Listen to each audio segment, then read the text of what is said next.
Hello everyone from the Funny Farm Rescue and Sanctuary in Mays Landing, New Jersey. I wanted to say Happy Easter everyone. The Funny Farm is usually open on every Easter. This is our first time in history that we are closed due to the events that are going on in the world. Miss Adele wants to say Happy Easter and a special shout out to all the essential volunteers who keep us safe and all the people who keep us fed. That's very important. This is one of our turkeys. He thinks, he should be strutting his stuff for Easter. And I want to introduce you to Eddie, Louie, and Dookie, who are our baby ducks. And this mommy, Mother Goose, has adopted them. So they were alone, they're ducks and she's a goose, but she thinks that these are her babies. So this is a lot of what goes on at the Funny Farm. We try and take each other under each other's wings so we all can stay safe and have a forever home. If you're homeless and you don't have a parent, here you will probably find a parent. If not, you will find a brother or a sister or an aunt or an uncle or somebody that will help take care of you. So for this special day, we thought we would do a hayride. Now, we only have essential volunteers here today. We are all wearing our masks, minus me, so I can speak and you can hear me, and if you can't, you can read my lips. So let's go take a walk over to the hayride. We have some of our essential volunteers have stopped working just for this about 10-minute hayride. It will take you around the Funny Farm, and like I said, we usually do this hayride every single visiting day, and normally the two wagons are full. We're gonna have to let the dogs out because to introduce you to Eddie, Louie, and Dookie, we didn't want the dogs playing with them. Okay, come on, crazies. Who wants to go on the hayride? Come on.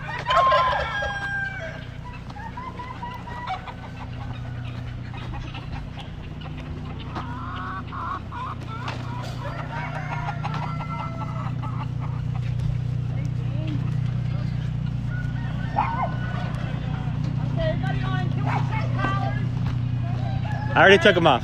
This is Dean. He is our volunteer pig guy. We'll get it. She's not going to come. Our pig guy, and he's also our driver. Everybody wears multiple hats here anytime anybody's doing anything. So come on, guys. Farley, the farm manager. So we have Tucker, the mega esophagus puppy, who he's the largest, but he is less than 2 years old. He has to sit up in a high chair and eat for the rest of his life. We have Farley, the Funny Farm dog. He is the farm manager, which you all know him. There is a book. Mr. Matt Reeves, our author, is also videoing us. Say hi, Matt. I don't think you can. I can say it. So, say hi, Matt. Okay, so he is the author of our 3 books, Farley being the first one. We have Rocky, who is not out often, as you know. He is not a fan of children. These children are large enough. Our volunteers here are old enough, so he can get along with everybody. We have Crazy Carson, named after Carson Wentz. Annalise Miles is petting him. He has the crazy blue eyes. He had behavioral issues and was a little too wound up. So remember that if you're adopting an animal, always do your homework and make sure you have the proper setting. He needs this crazy farm here to run around and get out of his energy. Robin is one of my longest time volunteers here, and she is our bird girl, but she loves every single living being. And our vegan girl who will absolutely do anything for any animal. Rocky, stop photo bombing. Okay. Then we have Mr. Matt Miles, Annalise's sister. Her mom is too chicken to get on screen. Annalise's brother. Annalise's brother. Sorry, they're all wearing masks. I can't tell. I'm kidding. Annalise's brother. And then this is Cindy. She's our everything volunteer. She runs the store. She handles adoptions. She does the cat. She did hay. She helps feed. You name it. If I need it, she is there for me. Oh, and then she's with Caesar. I didn't introduce him. It doesn't even look like Caesar right now because he just had a haircut last week. He is our smallest dog.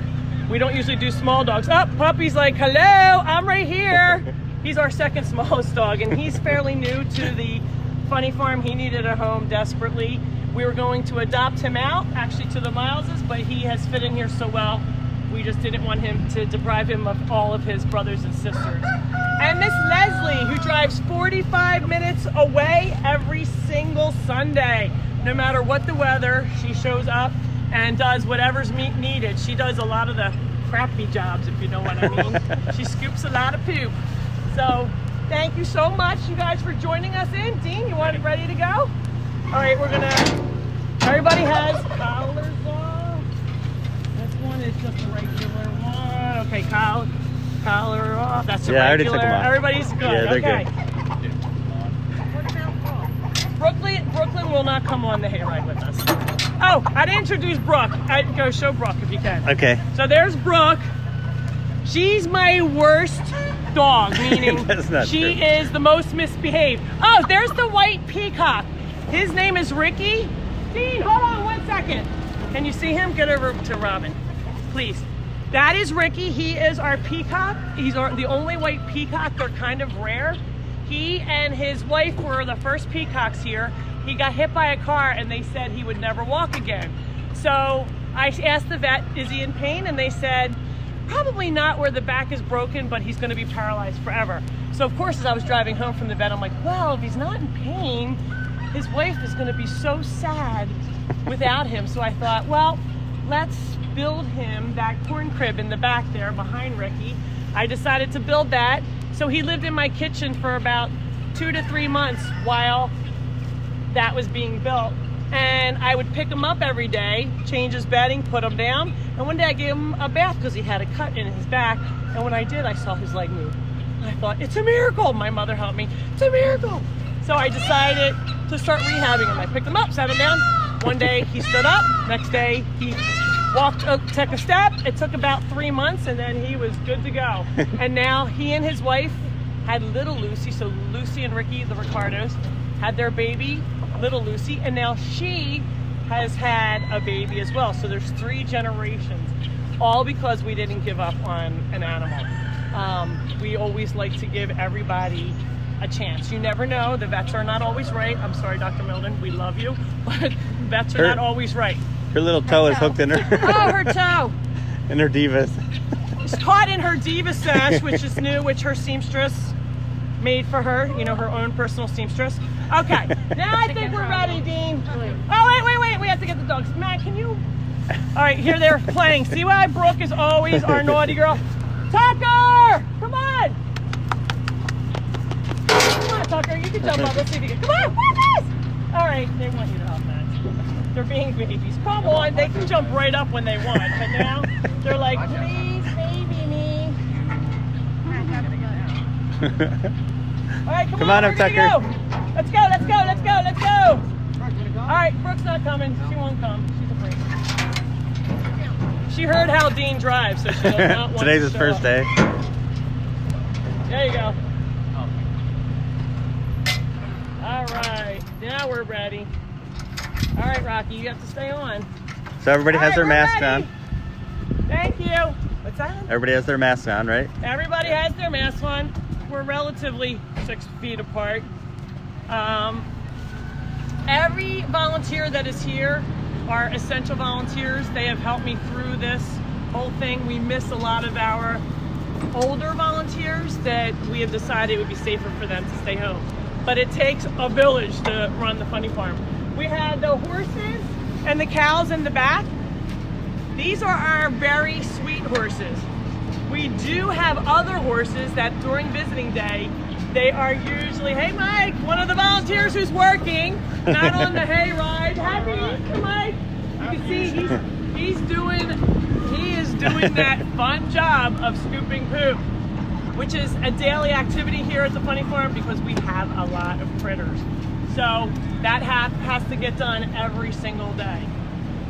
So again, we have other horses in the back. They are some of our problem children. A lot of them have been rescued from the racetrack. So normally they are in timeout in the very back, and we don't really want anybody getting nipped. A lot of them are rescued from the racetrack, and their scars run deep and they remember. They don't always have the best life before they come here, but once they're here, we try and make sure they do have the best life. We have over 600 rescued animals here, about 550 plus. We're not exactly sure of the number, but there's a lot. And everybody, like I said, are all brothers and sisters now, and for the most part, they get along. Just like you kids at home, they sometimes bicker, and I, as their mother, have to get after them and say, hey, oh, that's the peacock yelling. She said, oh, not me, Mom, I'm always good. That's a he. So most of the peacocks, you can see them all. Did you see them? Yep. There's a bunch of them. We have about, last count, 22 peacocks. Most of them are the green color. The males have the big, long tails, and the females are kind of grayish white.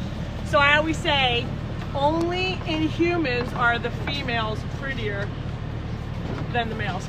And then the men get mad at me for saying that, but that's true. So this is going around the 15 acres of the Funny Farm, the original Funny Farm. We did add 5 more recently, which you will get to see. So years ago when I did used to ride, I only had 2 horses. This is the trail I would take around, and it's very peaceful. We have a lot of it saved as wildlife areas for, you know, the wildlife to remain. So they're not, it's not all built up just for enclosures for our animals, but we, like I said, try and help out the wildlife too. A lot of people ask me how I started the Funny Farm, and the answer is not on purpose. I started this farm, I bought it from my mother, who had rented for 28 years in Washington Township, and she had 4 kids by herself, no child support, no alimony, and she worked at animal control and was always rescuing the animals that needed to be rescued because they were going to euthanize them. So she'd say, I'll take care of them, I'll take them home, I'll fix them up, and for the most part she would. So I grew up with all sorts of wildlife and animals in the house. A goat, we had a baby horse, was one of my first. And I always said, Mom, I'm gonna buy your own farm when I get older. In my late 20s, she was diagnosed with cancer and sadly passed away right before I made settlement on the property. I know, very sad, right? But don't be too sad. I buried her in my front yard. Her ash is not her body because that would be illegal. All right, we're coming up to our very large mud puddle. It started out as a little baby mud puddle. Some of the kids say, it's like Disneyland. It's like the log flume. And I said, I hope it's not like the log flume, or we're all gonna go home pretty smelly. So I always tell the kids, whoever's here, I hope they have their boots on, because if we get stuck, you're gonna have to push. And happily enough, we've made it every single time. Once or twice it was kind of close. A couple people did fall off of the seats. So we always have you sign a waiver before you come, because you never know.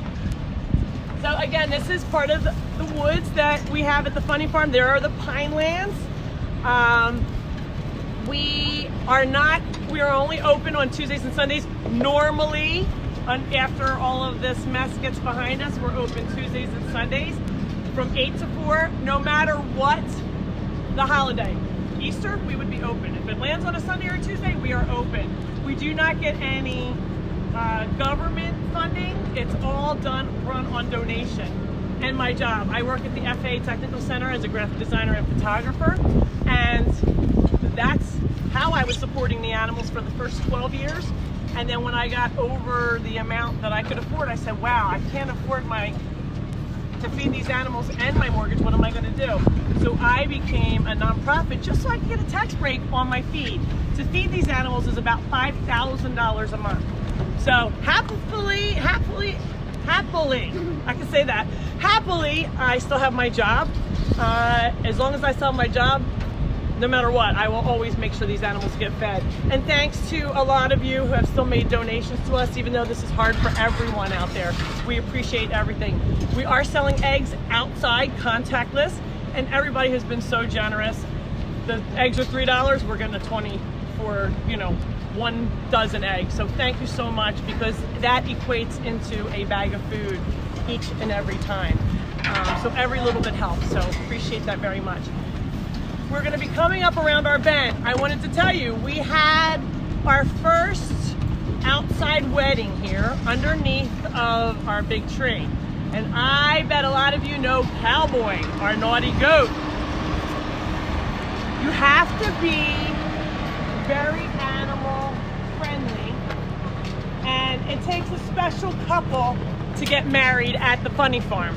So during the very first wedding that we had here under the tree, everybody was seated in their beautiful white chairs waiting for the ceremony to start. The ceremony starts, and Cowboy, our very naughty goat, came and ate all the flowers off the one aisle while the people were sitting there. Everybody laughed, minus the bride. Took her a little bit to get over that. We also had our donkey, Jethro, who has a kind of a large behind because he's old, so it's like fat pockets. He was in the corral next to us, and then he decided to give his butt a little scratch on the fence. So all the people, once they got past the Cowboy situation, then they watched this donkey scratching his behind. So again, it is not for everybody. It's my friends that come here there he is now. Married. Oh, there he is. Yep, that's Jethro in the back in the red barn. And then we have Lorenzo, the llama. It's his best friend. He will give you a kiss for his favorite thing, the banana. And there's the big swing and the tree where they got married. I don't know if you could. Yep, there you go. Did you see it? Yep, right there. We also, we have an educational program where we go around to schools on Fridays when we were open. And the books that Matt wrote, we usually go and read a book. One is about Adele, which you saw maybe on one of my other live Facebook videos. And we also have Farley the Funny Farm dog, where we go around free on Fridays and we'll read the book to your kids. And it talks about how everybody can get along at the Funny Farm. It's all about anti-bullying. And if all of these different species can get along, so can your kids. And we're always kind to one another. You never know what's going on in somebody's inside, so we always try and make sure we are always kind to one another, and especially the animals. These are the new pig houses. Mr. Dean, who is our pig guy, he and Gig Schaefer, who we miss very much, who is usually here. She's but watching. we are making sure she's staying at home and staying safe. So we appreciate that. They built those together. We have our kitty cottage. I know this is going around a lot. It is, I know I've been saying this for a while, but it's almost completed. We did our renovation. We're doing renovations inside, getting ready. It will have washable walls, brand new furniture. Well, there's a new couch, brand new cat trees, and it's lovely. You'll be able to come in there, get your fur fix if you can't get one at home, and see if you want to adopt a cat, or even just simply play with the cats. They all need love. You can volunteer and come do that. Here's my house. We have my pool. We have a critter camp every year. Hopefully we'll still be having it this year. And the dogs get to swim with the dogs get to swim with the children. The dogs always race them and always win. And you thought I was kidding about my mom being buried in the front yard? There's her wagon with the guinea hens. We were going to try and plant a tree in her honor. The goats ate it. So then we planted a second tree. The goats ate that one. So we finally got her a wagon. She's very, very happy about that. Again, as you can see coming up, cows, we have T-Bone. I did not name him. He came with his name. A family was going to eat him for dinner, and they decided that they fell in love with him. It's like eating your brother or your sister. Who can do that? They didn't know what to do, though, because he weighs 2,500 pounds, and they really couldn't keep him. So they called me and said, can you take him? I said, I only have 15 acres. I don't know how we're going to be able to do that. Tucker jumped off. We wound up taking him in, and he is like a big, gigantic kitten. We also have Yogi, who has horns, and he was dropped off in the back of a Camry. Him and his brother, they were rescued from live auction, and I thought they were baby deer. They were this big. And I thought, what is that? And here they were baby cows. One baby cow was adopted through my veterinarian, and then the other baby cow we wound up keeping, which is Yogi. Okay, the dogs are gonna play now. So he's very gentle, but again, he has horns, so we always have to be very careful that they don't rip people's shirts, because that has happened. You never know what's going to happen at the funny farm. You want to just take a walk over to the horses? Well, Elijah wants to see kittens too, but yeah, we can walk over to the horses. So we're going to do another special. So the kittens are all sleeping. They had eaten breakfast. Okay. So they're all asleep at the moment, Elijah, but I promise you we will bring you more from Facebook Live and show you kittens. We are going to be opening the cat house very soon, so you'll get to see nothing but cats. How's that? So again, I wanted to thank everybody, especially all my volunteers who make it out here all the time and do any job that I ask them to do, because it is a lot of work for this amount of people. We have quite a few volunteers, so this is only the skeleton crew that you see, and we are all making sure we're staying safe. I hope all of you do. Stay safe, and hopefully everybody, we will be seeing your lovely faces soon, and thank you for all your support. The Funny Farm appreciates it. Adele gives kisses. Happy Easter! Have a great day, everybody. Debbie McNulty wears Hollywood and cowboy.